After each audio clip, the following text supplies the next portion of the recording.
Good morning बच्चों। आज हम पढ़ेंगे हिंदी व्याकरण में छंद, यानी चैप्टर का नाम है छंद। तो हम लोग देखते हैं सबसे पहले जो छंद है,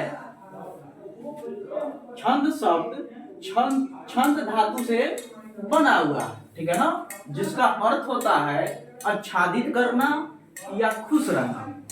यानी छंद शब्द छंद धातु से बना है, जिसका अर्थ क्या होता है, आच्छादित करना और खुश रहना। तो हम लोग आगे बढ़ेंगे तो छंद की परिभाषा क्या होगी। तो वर्णों या मात्राओं को नियमित संख्या के विन्यास से यदि आच्छाद पैदा हो तो उसे हम लोग छंद कहते हैं। यानी हम लोग समझने की यह बात है, वर्ण और मात्राओं को नियमित संख्या, यानी वर्ण होना चाहिए और मात्रा का एक नियमित संख्या होनी चाहिए, उसे हम लोग छंद कहेंगे। छंद के हम लोग अंग देखेंगे तो छंद के निम्नलिखित अंग है, यानी छंद के अंग कितने हैं, तो लगभग 7 अंग है। यानी फर्स्ट को हम लोग बोलेंगे चरण, पद या फिर पाद। दूसरी का बोलेंगे यानी सेकेंड नंबर बोलेंगे वर्ण और मात्रा। थर्ड हो जाएगा संख्या और क्रम। फोर्थ हो जाएगा गण और फिफ्थ हो जाएगा गति। उसके बाद हम लोग आगे बढ़ेंगे, 6 में होगा यति या विराम, यानी यति को हम लोग बोल सकते हैं विराम, और 7 बोल सकते हैं तुक।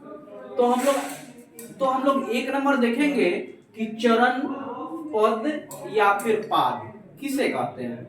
यानी क्वेश्चन ये हो गया चरण, पद और पाद किसे कहते हैं। तो हम लोग इसमें समझेंगे छंद के प्रायः 4 भाग होते हैं, यानी भाग, ठीक। इसमें से प्रत्येक को चरण कहते हैं, यानी जितने भाग होते हैं और उसी को हम लोग चरण में हम लोग रखेंगे। दूसरी का हम लोग समझेंगे कि मात्रा, वर्ण और मात्रा, यानी वर्ण और मात्रा, ये जो सेकेंड नंबर है ये किसे कहते हैं, वर्ण और मात्रा किसे कहेंगे। तो एक स्वर वाली ध्वनि को हम लोग वर्ण कहेंगे, चाहे वह स्वर ह्रस्व हो या फिर दीर्घ स्वर हो। अब हम लोग समझेंगे एक स्वर वाली मात्रा किसे कहते हैं। तो देखिए वर्ण के हम लोग जैसे प्रकार समझेंगे पहले, वर्ण के प्रकार। तो वर्ण के 2 प्रकार होते हैं, ह्रस्व स्वर और दीर्घ स्वर। ह्रस्व स्वर को एक स्वर वाली मात्रा बोला जाता है, यानी ह्रस्व स्वर को बोलने में एक मात्र का समय लगता है, इसीलिए हम लोग उसको